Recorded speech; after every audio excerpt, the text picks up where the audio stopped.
अदिती, आजीला धर जरा. हो. मी आलो. हो.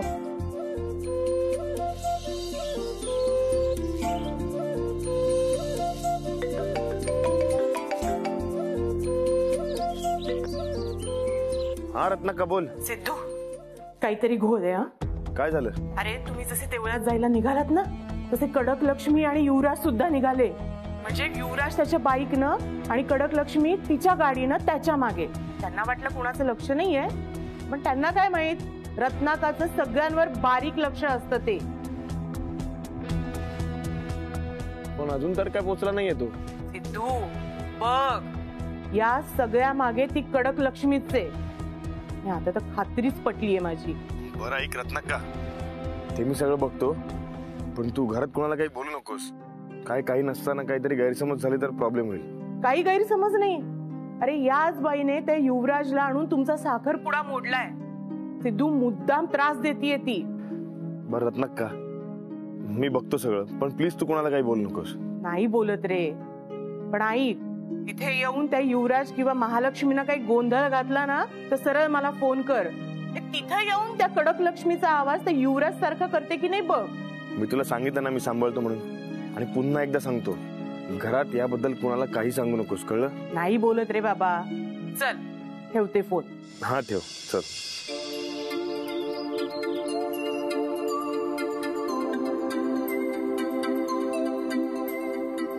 झालं? हो. कोणाचा फोन होता? रत्नाकाचा. युवराज येतोय.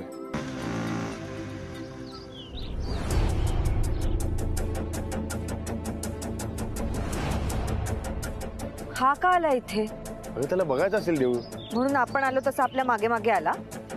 आपल्याला सांगितलं पण नाही. आता आलाय ना तो.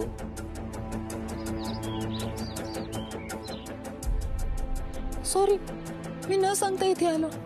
का आलास? तुला काय वाटलं आम्ही देवळात येऊन लग्न करू? काय खरंच करताय? आम्ही तुझ्यासारखे खोटारडे नाही आहोत तुझ्याशी खोटं बोलून इथे येऊन लग्न करायला.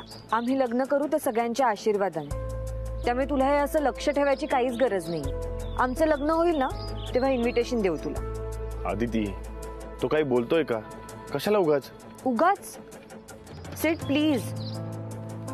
तुला वाटत असेल हा चांगला, पण ह्याने जे काही केलं ना ते मी नाही विसरू शकत. हो आदिती, पण सोडा ना विषय.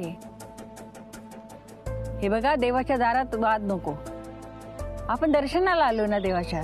चला आपण देवीचं दर्शन घेऊया.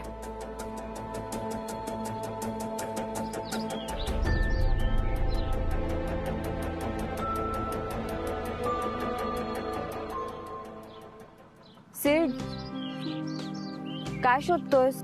नाही, काय नाही. लक्ष नाहीये तुझं. कुठे काय? सिड, आपण निघालो तेव्हापासून वागतोयस तू असं. काय झालंय सांग ना. एक मिनिट, झोपेचं कारण देऊ नको. झोप पूर्ण नाही झाली म्हणून कोणी इकडे तिकडे नाही बघत. अगं नाही, तसं नाहीये ते. अगं बऱ्याच दिवसांनी देवळात येतोय ना मी, म्हणून असं आजूबाजूला बघतोय. आणि हो, खूप छान आहे देऊळ. चल बघूया. चल चल.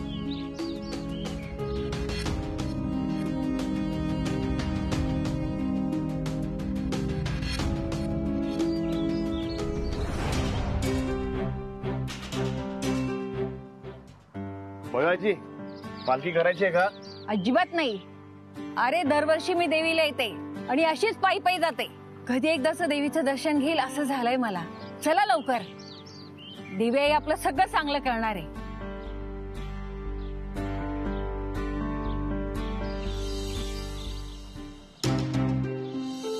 हो मॅडम, हो मॅडम. कुठे चाललात? वर मंदिरात. हो, अशा चपला घालून? फक्त सिनियर सिटीजन चपला घालून जाऊ शकतात.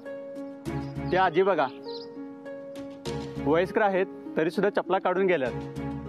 अहो मगाशी किती ऊन तापलं होतं. पायऱ्या गरम असतील. जाऊ दे ना मला तसं. अहो हवं तर मी तुम्हाला पैसे देते. प्लीज मला जाऊ दे. पैसे बिसे काही नको. जायचं असेल तर चपला काढून जा, नाही तर नाही. ठीक आहे.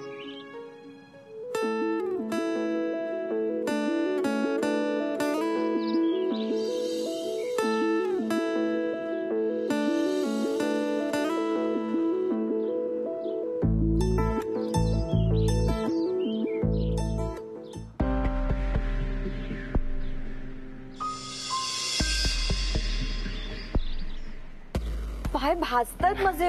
तुम्हाला कसं काही होत नाहीये? अगं आम्ही नेहमी येतो ना, तर सवय झाली पायांना. पहिल्यांदा आल्यावर होतो त्रास. आदिती थांब, तुला उचलून घेतो.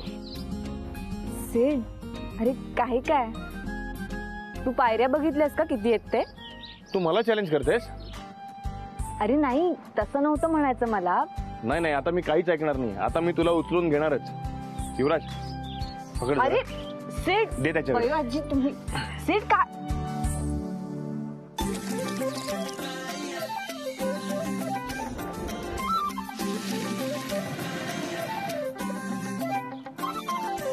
ओठात कबुली, मनात मोहर बोली, मिठीत तिला साही हवा. पुरेसा भरोसा, गर्दीत थोडासा आडोसा, सुखाचा उसासा. खूप काळजी आहे यांना एकमेकांबद्दल. त्यांच्या प्रेमाच्या मध्ये यायचा मला काही हक्क नाही.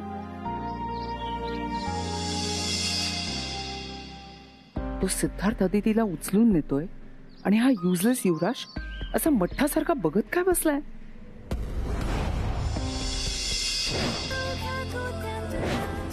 गुंफून गोफ हा विहायला हवा, साध्या सोप्यातला.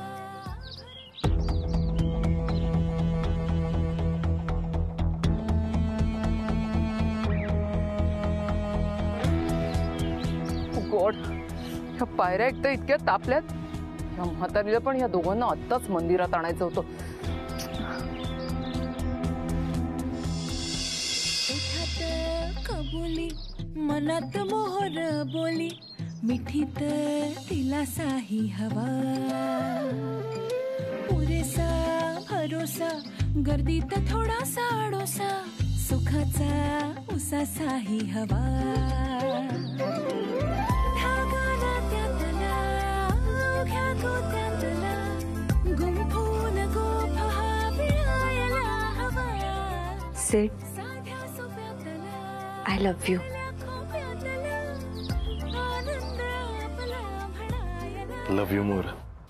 प्रेमामध्ये गुंतलेले ओरे दोन जीव, बहिवाजींना पाणी देऊन येते. तुझ्या माझ्या संसाराला आणि काय हवं.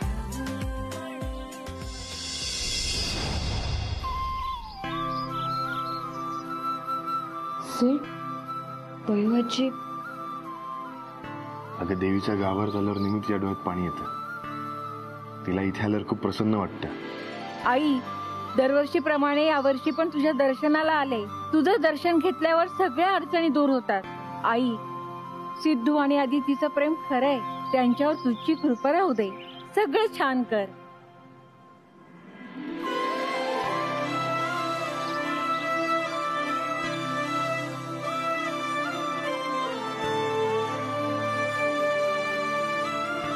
आमच्या प्रेमाच्या मध्ये येणारी आदितीची मॉम आहे. पण हे सगळं आदितीपर्यंत पोहोचलं तर आई आणि मुलीचं नातं कायमचं तुटून जाईल.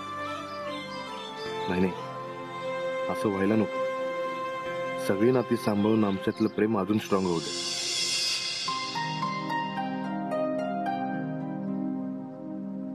हे जे काही झालंय त्यामुळे आमचं नातं आता अजून घट्ट झालंय. आता परत काही प्रॉब्लेम नको. प्लीज लवकर ही फेज संपू दे. आमचं लग्न होऊ दे आणि मला इतकं स्ट्रॉंग कर की या घरातली माणसं, सेट, माझं करिअर, आमचा संसार सगळं मी छान सांभाळू शकेन.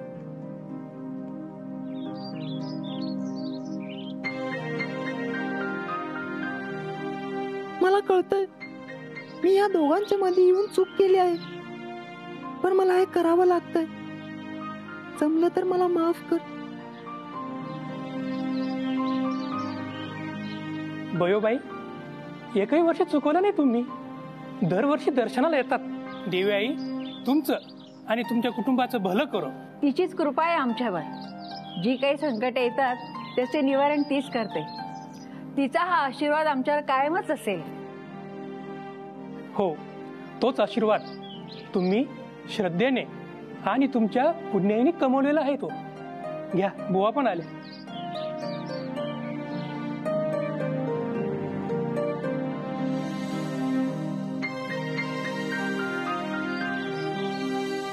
हे बुवा आणि त्यांचं भजनी मंडळ आहे ना, ते नेहमी इथे येतात आणि भजन करतात.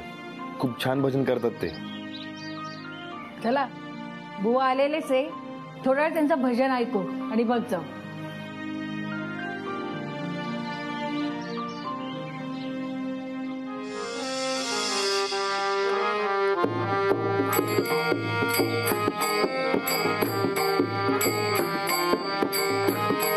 मल्हारवारी मोतियाना द्यावी भरून, नाहीतर देवा देवा मी जातो दुरून.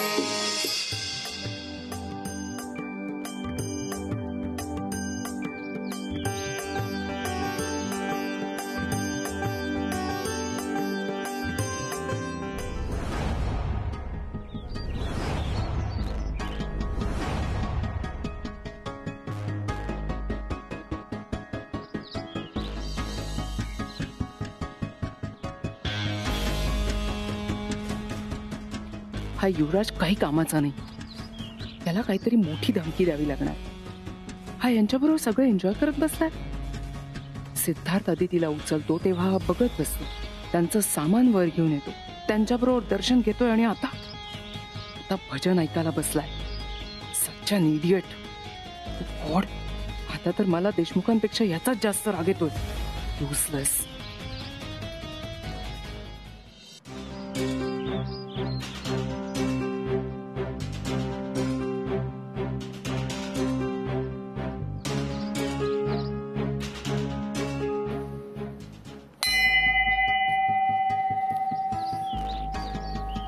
मॅडम, थांबाव.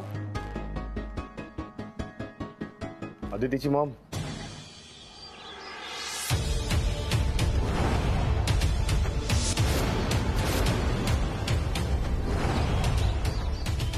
मॅडम, तुम्ही कशा आलात आणि असं लपून लपून काय बघताय? ते मी काय झालं? ते मी युवराजच्या मागे आले होते. तुम्ही जसे निघालात ना, तसा तो पण तुमच्या मागे निघाला. हो, मला भीती वाटली हो. त्यांनी अदितीला काही केलं तर, आय मीन तुमच्या नकळत त्यांनी तिला पळून वगैरे नेलं तर. काय? हो, म्हणजे जो माणूस या लेवलचं खोटं बोलू शकतो तो काही करू शकतो ना. बरोबर आहे तुमचं. या लेवलचं खोटं बोलणारा माणूस काही करू शकतो. हो, म्हणूनच तो जसा निघाला ना, तशी मी पण त्याच्या मागे आले. मला खूप अस्वस्थ वाटत होतं, म्हणून मी विचार केला की त्याच्या मागे जाते आणि त्याच्यावर लक्ष ठेवते. मी असताना आदितीला काही त्रास होणार नाही. हो, बरोबर आहे सिद्धार्थ, पण तिची मॉम म्हणून मलाही तिची काळजी वाटणारच ना. तुम्ही नका काळजी करू आणि असं लपून छपून बघायची आता काही गरज नाहीये. तुम्ही चला आज, आणि तुम्ही आलायत हे कळल्यावर आदिती खूप खुश होईल. No no, I am just fine here. असं कसं? आता इथपर्यंत आलात आणि तुम्ही दर्शन नाही घेणार हे बरोबर वाटतं का? चला ना. नो सिद्धार्थ, मी जाते ना. हे बघा, आम्ही भजन झाल्यावर लगेच निघणार. चला ना प्लीज.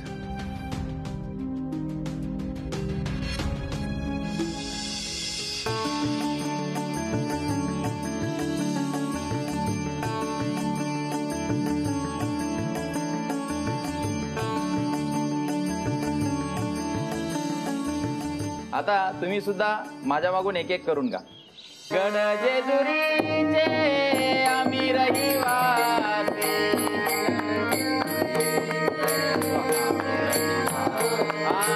गणजेजुरीचे आम्ही रहिवासी,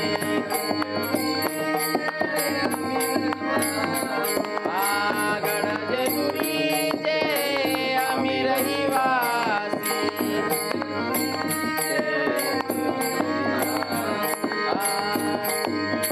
गणजेजुरीचे आम्ही रहिवासी. गावं लागेल बाळा तुला. आपण देवीच्या मंदिरात आहोत. या भजनातून तिची प्रार्थना करतोय आपण.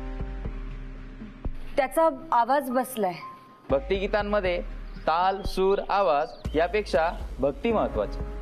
भक्तिभावाने गा. चला. गड जेजुरीचे आम्ही रहिवासी.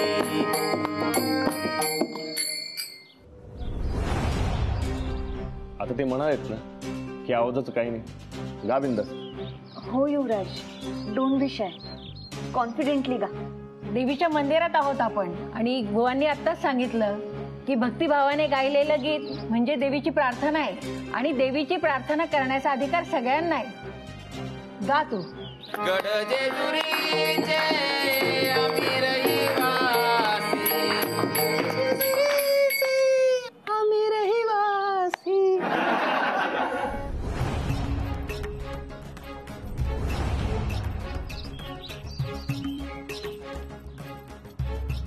बाळा, वेगळा आवाज काढू नको, तुझ्या आवाजात गा.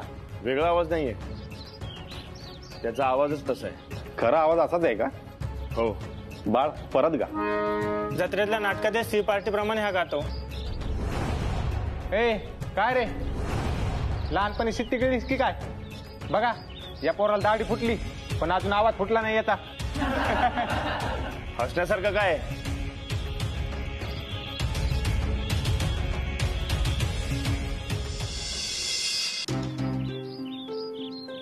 पहिल्यांदा आवाज ऐकू आल्यावर हसू येणं समजू शकतो मी, पण एकदा कळलं की त्याचा आवाज असा आहे तरी हसायला येतं. कुठली पद्धत आहे ही? एखाद्या व्यक्तीच्या व्यंग्यावरून तुम्ही कसं काय हसू शकता?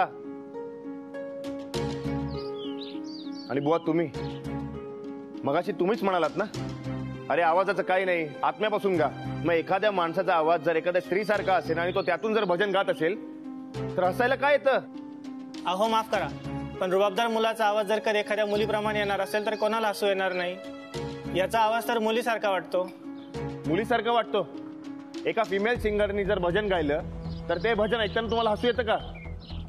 नाही ना. मग एका पुरुषाचा आवाज स्त्रीसारखा असेल आणि तो त्या आवाजात जर भजन गात असेल तर हसायला येतं का? म्हणून, आणि ते सुद्धा देवीच्या मंदिरात. मग कशाला येता तुम्ही दर्शन घ्यायला? येऊ नका ना. एखादी व्यक्ती जाड आहे तर या जाडेपणावरून खिल्ली उडवायची आणि जोक करून हसायचं. एखाद्या व्यक्तीच्या कुरूपपणावरून, एखाद्याच्या बुटकेपणावरून, एखाद्याच्या लाईफस्टाईलवरून त्याच्यावर हसायचं का? म्हणून एका पुरुषाचा आवाज स्त्रीसारखा आहे आणि एखादी स्त्री जर पुरुषासारखी वागते तर त्यात हसण्यासारखं काय आहे? ती पण माणसंच आहेत ना, ती जशी आहे तसं का नाही एक्सेप्ट करत तुम्ही? नाही, आता तुम्हीच सांगा ना, तुम्ही काय करता हो? माझं एक छोटंसं हॉटेल आहे. हॉटेल आहे? अरे वा. मग तुम्ही बुटके आहात, तुम्हाला चष्मा आहे, तुम्ही हॉटेल कसं काय चालवता असं तुम्हाला कोणी सांगितलं तर चालेल का? मग तुम्ही का असं करता? एखाद्याच्या व्यंगाचा, कमतरतेचा, त्याच्या लाईफस्टाईलचा, त्याच्या कर्तृत्वाशी संबंध नसतो. कोणासाठी काय योग्य आहे आणि कोणासाठी कोण योग्य आहे हे ठरवण्याचा आपल्याला अधिकार नाहीये, मग नातं कुठलंही असलं तरी. युवराज उठ.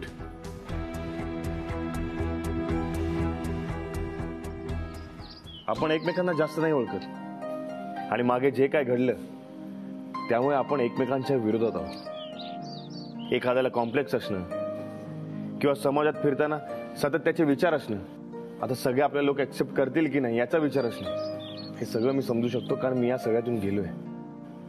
तुला जसा तुझ्या आवाजाचा कॉम्प्लेक्स आहे तसं मला पण आहे. एखाद्या छोट्याशा गावातून मुंबईत जाणं, तिथल्या शहरातल्या लाईफस्टाईलमध्ये मिक्सअप होणं, तिथे मोल्ड न होता येणं, या सगळ्यामुळे मला माझं असण्याचा कॉम्प्लेक्स होता.